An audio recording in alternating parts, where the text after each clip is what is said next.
Why is the dishwasher full of bubbles? And why is the kitchen full of bubbles? Do you have any idea? Yeah, I know. Yes? Because I forgot the shampoo in there. In where? In dishwasher. You mean, so, not shampoo, you put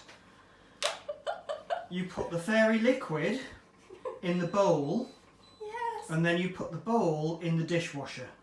Yes, but I think that And now,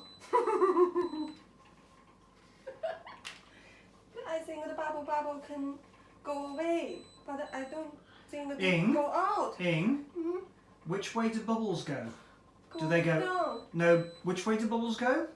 Bubbles go up. Have you ever seen a drink that has bubbles that go down? Yes, but why they go No, yes, not yes. Have you ever seen a drink where bubbles go down?